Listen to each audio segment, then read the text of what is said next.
Welcome back to the Realtor Diaries podcast. I'm Kim Jacobi, and with me, as always, is Elijah McGowan with the Jacobi Team of Century 21. We are your go-to Northern California realtors. And if you would like one of your stories told on our podcast, then you can submit it to the Realtor Diaries podcast at gmail.com. That's the Realtor Diaries podcast at gmail.com. Don't forget to subscribe. Yes, today's episode is how does a realtor find a client? Mm-hmm. Because, you don't just come to work on your first day of being a realtor and then all of a sudden there's a line at your desk of people saying, I need you to sell my house. I wish that was the case. Yeah. That'd be really nice. Yeah. No, we actually have to go out and find people who want to buy a house or sell a house. I mean, yeah, our job's based on relationships. Yeah. And so, I'll start by saying I moved to Chico, oh my gosh, 1 year before I became a realtor. So about 2 years ago. Yeah, about 2 years ago, which is crazy, 2.5 years ago. Yeah.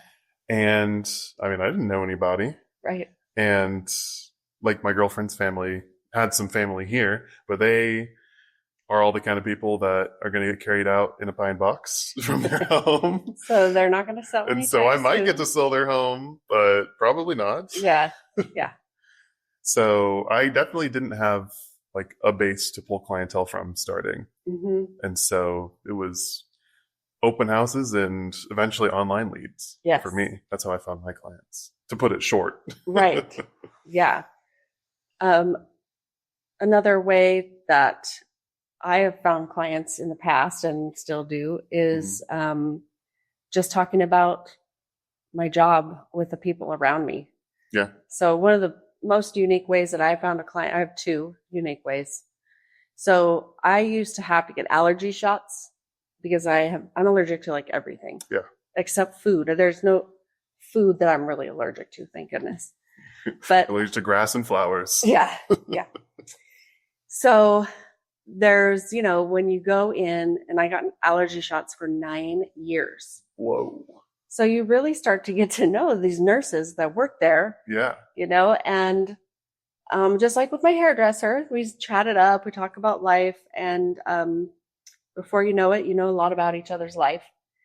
And so one day that one of the nurses was talking about how she might want to buy a house.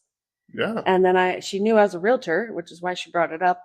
And so then I said, well, have you ever talked to a mortgage lender to find out if you could qualify? And she said, no. And so then I was like, well, I know some mortgage lenders. There you go. And it turns out she was qualified to buy a house. And so that's how I met that client. That's awesome. Was getting allergy shots.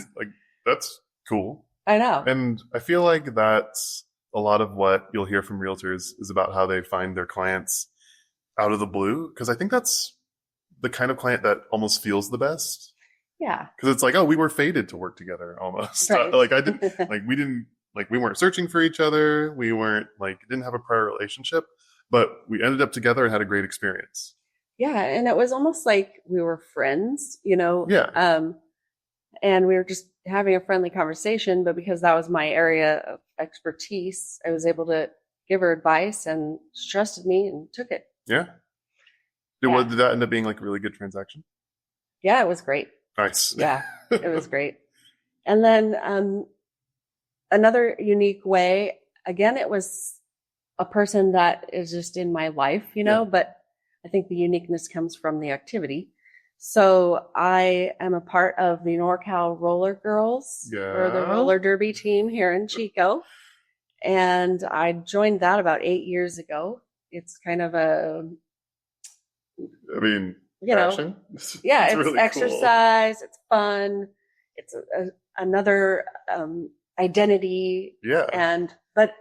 So one of the team members on the team, her and her partner, just years ago, maybe 4 years ago, or even longer, they said, when we're ready to buy a house, we're going to use you. And then this year they bought their house. Awesome. Yeah. And I got to help them buy a house, and that was fantastic. That's so cool. I know. It's really about the people and learn to be around. Yeah. And I don't, like, when I go to Derby practice, I do not talk about real estate. Like, you're not a realtor at Derby practice. No. Almost. Like, I mean, we all have our own jobs, you know, like there's professors and there's nurses and there's tattoo artists and students. There's such a wide range of, but we don't, when we show up to Derby practice, we're just our Derby selves. Yes. But then we're friends on Facebook. And so then they see my posts about real estate and then, you know, you get to know each other. You learn about each other. Yeah. It's not a vacuum. Right. Yeah. I think that's like a place where I've failed probably in real estate so far. I mean, I'm only a year and a half in. There's only so many mistakes I can make. Yeah. But like, I'm not doing much besides real estate these days. Yeah. It's, I mean, to get involved in your community in one way or another, get involved in a group. Yeah. Or a hobby or a sport, and just get to know the people. And it's not, you know, don't do it because you want to maybe get clients for real estate. I do it because I want to meet people. That's right. Like, yeah, I want to be a part of community and all those things. Yeah. Or volunteer groups. Yes. You know, it's like, if that stuff doesn't interest you and all you want to do is do open houses or sit floor or pay for online leads, then you can do all do three that. of those. Yeah. Yeah. Yep. I've had some success with online leads and open houses so far, so it feels really nice to do those. But I think I like your way better just because. Well, and you got to do all of the above. It's true. All of the above. Even if it's like just dipping your toe into parts of it. Right. Like, you'll see, I mean, given enough time, you'll see a return. Yeah. Just like from a business standpoint. Right. But also from like a life standpoint, because yes. I think that's a big part of real estate is that we're so, well, almost we should be like interconnected with our clients, because that's like, those are people in our local community who we've helped. Mm-hmm. And like, it's not all about real estate, but part of it is about real estate. Yeah. And there are so many realtors that it's kind of like you will attract people who are like you. Yes. And so birds of a feather. Yeah. And so it makes a lot of sense that if you're involved in a group or playing sports or, you know, going to a certain church, you're going to build trust and rapport with people. Exactly. And if they need a realtor, then they may come to you for that. Yeah. And I actually had like a small epiphany at an open house recently. Yeah. Where it was super slow, like really dead open houses. And so I was kind of bummed, and like I could feel my smile being fake. And then someone came in and like, I was just like, for real. I was like, yeah, it's been really slow. Yeah. And like, we kind of had a good conversation just because I was just being myself, because I didn't feel like I should put on a facade. Right. And because people see right through that. Yeah. That's always the best experience I've had, is when I'm not like trying to be something other than me. Totally. Yeah. I know I get the heebie-jeebies when I feel like salesy vibes from somebody. I know. Yeah. I get it when I feel them for myself. So you're like, stop saying it that way. It's like, I wasn't trying to sell anything. I'm just trying to be me. I swear. I want to talk a little bit about, because I know some of our viewers don't really know the behind the scenes of the online leads world. Oh, yes. So first of all, okay, so like, how do you meet someone online? Well, they probably it really there are some realtors who, you know, they're posting on Facebook and someone will literally comment or DM them and be like, you know, I want to buy a house. Yeah, and those are I think that's the organic outreach. Yeah, that's an organic way of getting a client, and it is very rare. It's very rare unless you've created a Facebook group. Mm-hmm. Or you're very active in Facebook groups. Like, that's like, you have to be very purposeful with your branding. Yes. And consistent. Yep. Because organic can work. You just have to be like, purposeful and consistent. That's right. Yeah. And it's a long game, you know, like you have to be purposeful, consistent for several years. And then you're going to start to see that. And then you'll probably be seeing a fairly good return. Yeah. Like it will return dividends. It just takes time. Right.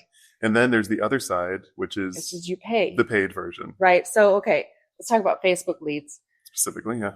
So on Facebook, you can make a post, that like has a picture of a house and it says 3-bedroom, 2-bath in Chico for $400,000. And it's like a really cute house. And you can put like money behind it for a certain amount of days. And right now, like if you put in like $50 for 7 days, for example, in our area, you're going to get about 3,000 impressions. Yeah, like people who've laid eyes on your advertisement. And then you may pull in like, I don't know, it depends on the house that you put on there. Yeah. But you could pull in maybe 10 leads. That sounds fairly typical. They click on it, they click on the post, and then it'll make them put their name and email address in there, maybe in their phone number. Yeah. And then you'll get a notification in your Facebook, and then if you have it connected to your database, they'll go in there and start on your drips and everything. Yep. But those leads, a lot of times we'll call them and they'll be like, "Oh, I just wanted to see the pictures." Yep. Exactly. It's like, I'm not buying a house. It's like I had to put my information in to see the house that you put on. Yeah, or it was like some 13-year-old or, Yeah, that's happened more than once. It's happened more than once. Yeah. But again, if it's a numbers game, so if you're consistently placing ads and you're nailing the right picture and the right house, then you can get leads, and you just have to nurture and develop relationships from those people. And that's the most basic form of it. There are companies who are happy to help you with online leads through Google and Facebook. Tons and tons of companies, little 1-2-man businesses, all the way up to huge companies like Lopo, which is one that we use. We pay them and they will create ads for us. And you can spend as much or as little money as your heart desires. Yeah. And most of those, like for Google ads, when you search something on Google, like it has to be specific about what the ad is about. Yeah, like specific words, like Realtor in Chico. Yeah. Or like homes for sale in Chico. So if somebody sits down and does homes for sale in Chico, there's going to be the results right on Google. And then you'll see the ones that say sponsored. Mm-hmm. Well, that's what a Google pay-per-click ad is. Yep. And it's almost like an internal auction amongst all these businesses that are trying to reach the top of your results, so you'll click it.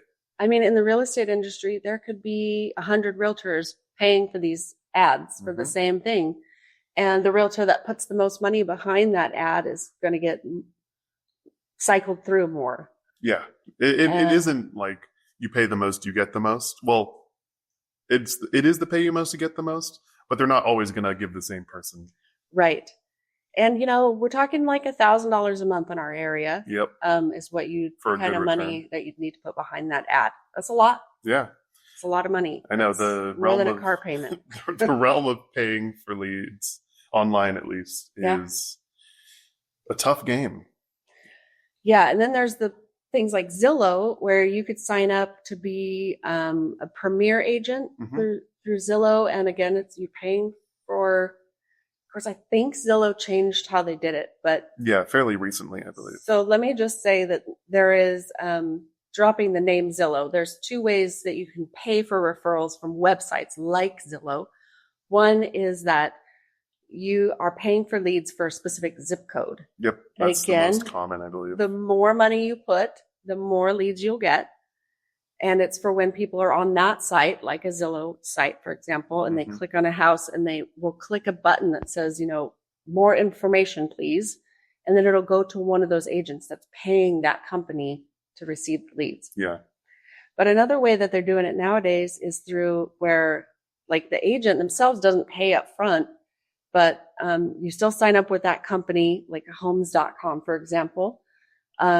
And you're one of the realtors that will receive leads when people click on it. And if you close the deal, then you have to pay homes.com a hefty referral fee. Yes. A big chunk of your paycheck has to go back to them. Yep. Yeah.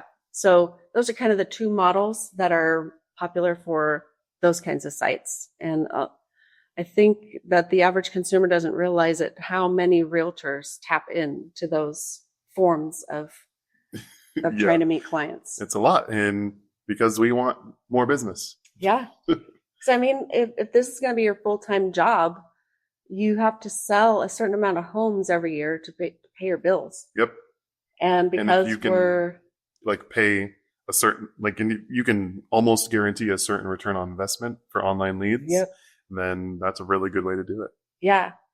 And, you know, if you've been in the business for 20 years and you know hundreds of people, then the likelihood that you're pumping a bunch of money into online leads is very low. You could probably make a living off of just working the people you know. Your sphere of influence. Yeah. But if you're new to the area, me, or you're not really involved in a lot of different groups and organizations, then really you spend money to make money. Yeah. And so I think realtors that are really making a good living in real estate, you know, like this is their full-time job. They have enough money that they can put a bunch of money back into their business and pay for these online leads, and also buy investment properties, and also go on, you know, European vacations and have a big fancy house and fancy cars. Those realtors, they're putting a lot of money into their business. They're reinvesting. Yeah, that's right. Exactly. And they're also putting a lot of time into their business. Yes. Those are the realtors that they're working 7 days a week. Time, effort, and money. That's right. And so there's a lot of different ways that we get clients. Yeah. And we've done a few of them. But yeah, we have, and for the Jacobi team, I think 5 lead pillars that we call them. So we have open house. Well, our number ones are SOI, our sphere, the people that we know and they know us. Yeah. And then open houses. We have online leads, which we're not really pumping a bunch of money into right now, but we have in the past.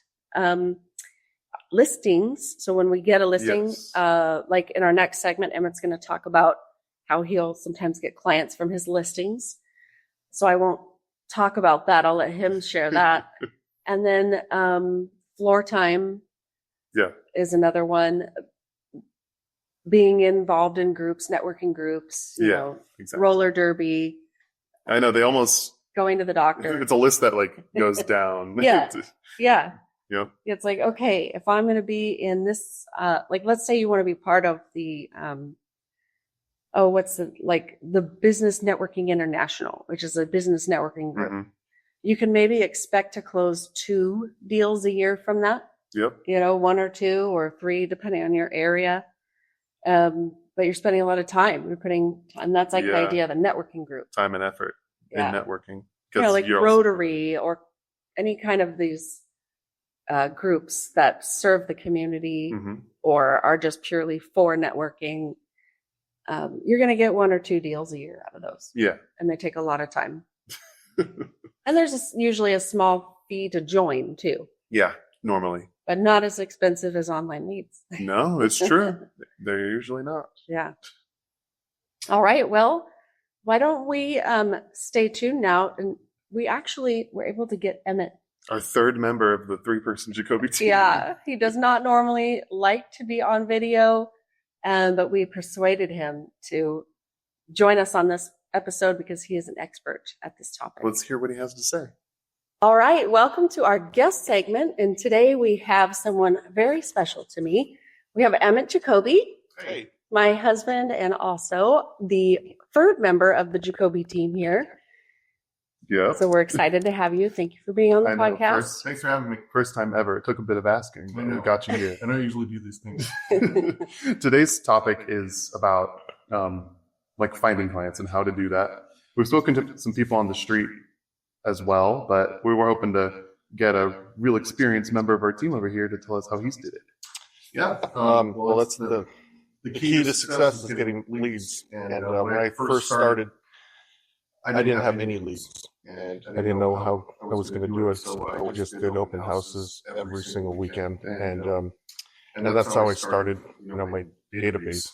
And so from there, it just kind of expands into, once you get into someone's sphere of influence, then you meet their friends, and then you meet their friends' friends, like expand, and then it expands, and then ideally what you end up getting is just like this amazing referral community that is, like respects you and is trusting in you, and so from that point on, you're just always there realtor for life. Yeah.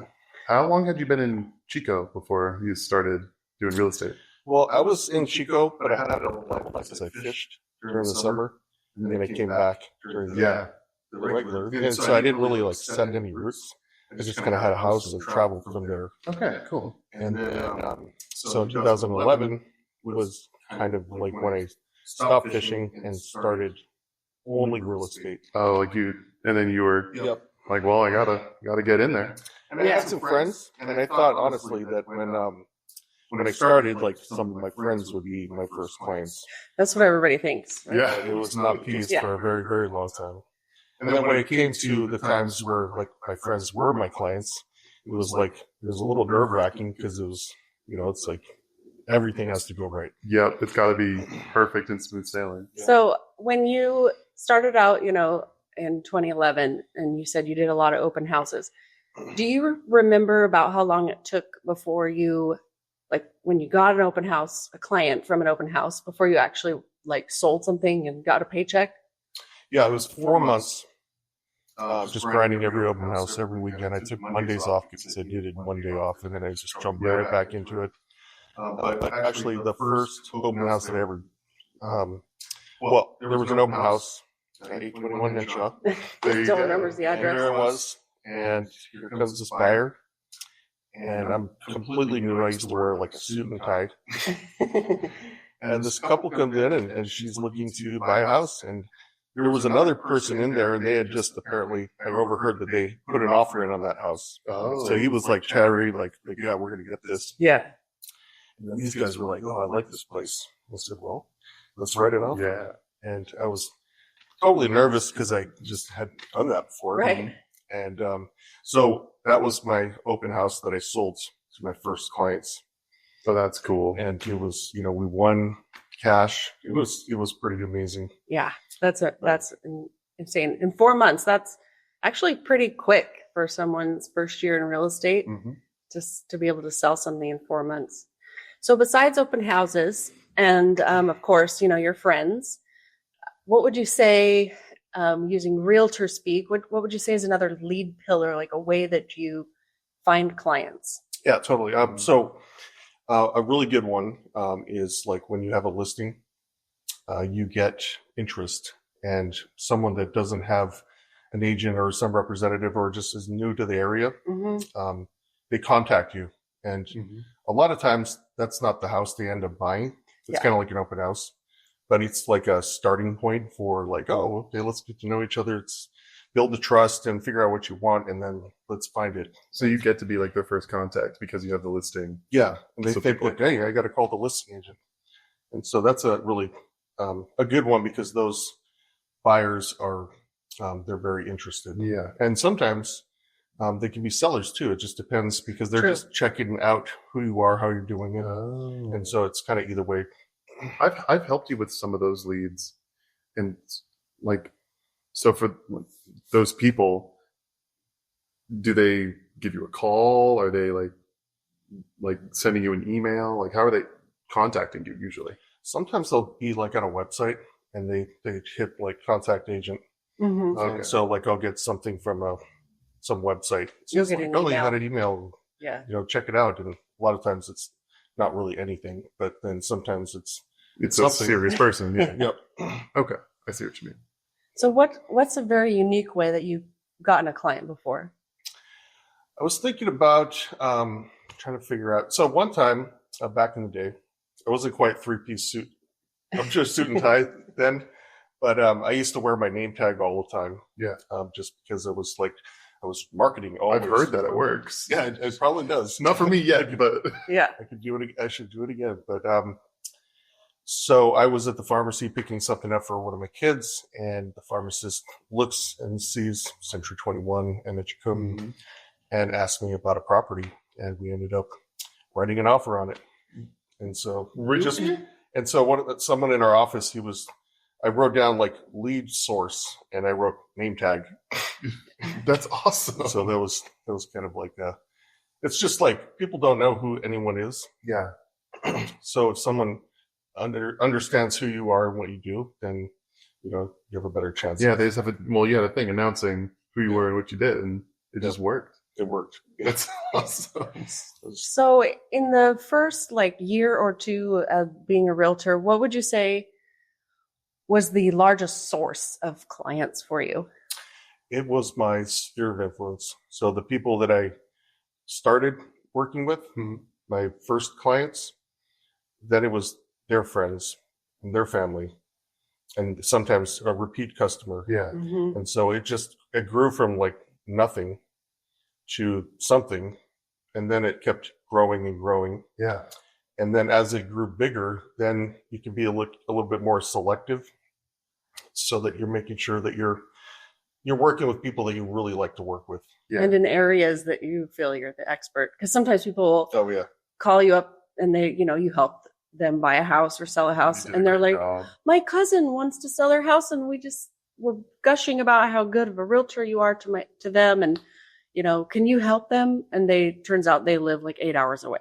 Yep. And then you have to explain I could technically, if they're in the same state, because our license works in California, but I don't know anything about that area. That's it's risky to try to take that on, even though some people do it.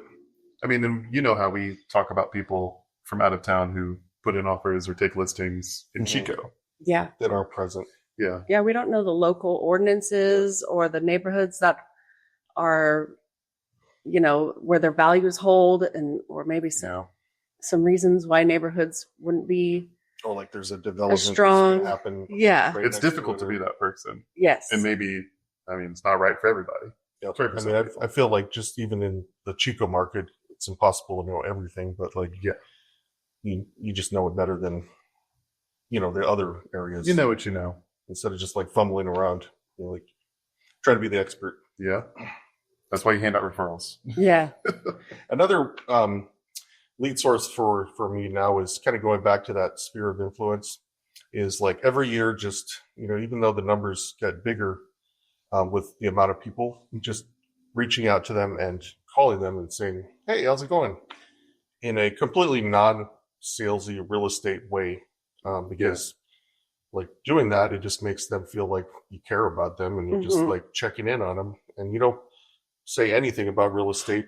They always bring it up, oh, how's the market? But it's not like I'm calling you to give you a market report. Yeah. It's just more like, how's the kids? Yeah. And so many times every year that I do that, I get, some deals, because so many times I hear someone say oh, I can't believe you're calling me, because we were just talking about you, because so-and-so is doing something, or we want to do something. Yeah. And Yeah. it's just kind of just plopping back into their world, because when you're working with someone, you're extremely involved for that time period, and then life moves on and they're doing their thing, we're doing our thing. So just that checking in is a really big lead pillar. Yeah. And just a good thing to do. Yeah, Yeah. because it keeps your relationship alive. And it feels a lot better because I have definitely had okay, we're talking every single day for 60 days, and then poof, Down. we're done. It's the weirdest thing. I know. But You get really close and then it's oh man, we're not talking every day anymore. yep. I know. They I had an missed email update yesterday, and it's so-and-so just closed on the house 1 year ago. And it's wow. Can't believe it was a it's year fast. ago. It's time to call them. I did. Exactly. Well, why don't we share with our audience one last way that we find clients, and kind of talk about the baby boomer farm that you guys started? And Oh yeah, you got a really good phone call about that recently. But yeah, I think so far we've knocked this year on anywhere from 250 to 400 doors. Okay. I don't have it quite down in the system yet, but we've put together a list of people who have owned their home for at least 25 years, have some equity, and we go out and knock on their door. Yep. Every week, chunk out 1 to 2 hours and hit 50 doors. And we just kind of go side by side, and you take that side, I'll take this side, and we exactly. just kind of knock it all up. But the whole idea of that is there's just over 3,000, but for every 99 no thank yous, there's one person that is thankful that you knocked on the door, because they really want to do something. Exactly. And they're maybe not this year or next year, but we do want to sell our house. yeah. Yep. I think I was talking about this morning. I think there are two that I think I need to go and knock on their door again because I like failed in the follow up, and now it's been so long. I'm like, okay, I gotta go knock it again and make sure they remember who I am. Yep. But I mean, we've gotten yeses in the future. Well, the one that I talked to this morning, like, was, I was like, oh, this is that, and it was kind of like some prep, Mm-hmm. and then she was like, I want to go in weeks, like, Yeah. ready to go, Ready to and the leave. other guy was like, Yeah, Becky, we're going to do something. so just keep in touch. Yeah. Not too much in touch. Right. It's a fine line, especially because once you have like someone who could be a client, it's easy to like bombard them out of your sphere. Like, Just making not really much. exactly. They're like, okay, this person's bothering me. Yeah. Yep. Yep. It's a fine line. It's a fine line. Yeah. But yeah, I think that's it's a really cool thing because most of the time they're home and they're usually pretty darn nice and they like to chat. Yeah. It's just that age group. Yep. And so it's and they're always like, yeah, good job, you're hustling. Yeah. I mean, door knocking, like cold door knocking, it's the ultimate form of prospecting. You go to somebody's door who's not expecting you. Yeah. And for this farm, our approach was basically, we're just coming to your door to find out if you're thinking about selling your house. And if the answer is no, then we're like, thanks for your time. See you later. And we move on. Yeah. And Completely. Elijah, you mentioned it, but it's 3,000 homes that That's a lot. that they made a list of, and our goal was to go through all 3,000 homes this year. So we got a ways to go. Yeah. But I mean, we're like 10% at least. Yeah, but if we did, so you have a few, I have a few, so it's like 1% capture rate. Yeah, just about. But that's not bad. Yeah. No, not at all. Awesome. Well, thanks for finally being on our podcast. Yeah, thanks for joining us on over here. I felt like a match. All right. All right. Stay Perfect. tuned for Taking It to the Streets, where we talk to people on the street and ask them. How they found their realtor. Yeah. All right. I'll just go one by one. So, Okay. Joyce, do you own a home? Yes, I do. Tracy, do you also own a home? I do. Yes. Thank you. Thank you. Did you use a realtor to buy your home? We did by accident. How yes. did you find them by accident? So there was a house that I was eyeballing for quite a while, and it wasn't for sale for the longest time. And then I just happened to drive by one day. Like a specific house? Yeah, a specific house, Oh. because I knew I wanted an older house on property. Yeah. And this house was actually kind of just sitting empty for a while. Oh. And okay. so on my way So home, you figured it might yeah, I just was like, oh, I'm just going to drive down the street. And there happened to be a sign that said for sale. And I was like, what are the odds? So I immediately called, and our realtor ended up being the listing person. So, we found him. He didn't find us. That's a common way to find. So, yeah. Well, Joyce, so you own your home. Did you use a realtor when you bought it? Yes, we did. We went with a local real estate office here in town, and we worked with him for a year. Oh, okay, for a full year. Bless his heart. Yes, we were looking at houses for a full year. We had specifications that we were looking for, and he just very patient, showed us place after place, and when we showed us the one we're in now, that was it. Oh, awesome! You knew it when you drove up, and then the inside just sealed the deal. And you found him by going into their office? Yep. Oh, awesome. Yep, absolutely. All right. Do you own a home? I do. Did you use a realtor to buy that home? I did. And do you remember how you found your realtor? I shopped around. I had one realtor that wasn't very helpful, and then I found another realtor. I actually bought my house from San Francisco. Oh, okay. And my realtor is up here, and she went up and looked at all the houses, and she knew what I was looking for. And very cool. So I sat at my desk looking online, and then I would call her, go look at this house. Very cool. Well, I think we had a very interesting taking it to the streets this time. Yeah. We got 3 very different answers for how people found their realtor. I know. And that was kind of cool because we only asked 3 people. Yeah. It was nice to see, like Emmett talked about how he started to get a lot of his buyers from listings. And then one of one of our interviewees Yeah. said that she had a house she really wanted to buy like for a long time, and then Yeah. it came on the market, and that's how she found her realtor, was Right. through that person. The listing agent. Yeah. And then the one that said that she, was living in San Francisco and then had her agent up here kind of being her eyes on the ground for Yeah. her. We kind of assumed that maybe she Googled realtors in that town. She didn't say exactly who, right? She didn't say like how she found, because she's in San Francisco. She bought in Oroville. So like, how did she drive to the office? And, Yeah, that wasn't So- super clear, yeah. but also she told us she had a bad experience with one realtor and switched. Yep. So, like you said, I think we kind of assume it was an online thing. yeah, But I mean, our third person, it kind of gives me some hope because I do a lot of what's called floor time at our Right. office. And that's probably how she found her realtor. She went into that office. that's right. And Said, I need a realtor. Yep. And that person was probably on floor, which most people watching will know that means Yeah. that you are like on call almost. Right. And you're for a certain amount of time. Anybody that walks in or calls and says, I need a realtor or I have some questions, then that floor agent who's scheduled for that time gets that Client. person. you Yeah. know? But yeah, thank you so much for tuning into this episode. I hope you got some insights and maybe even know how to find your realtor or client next time. That's right.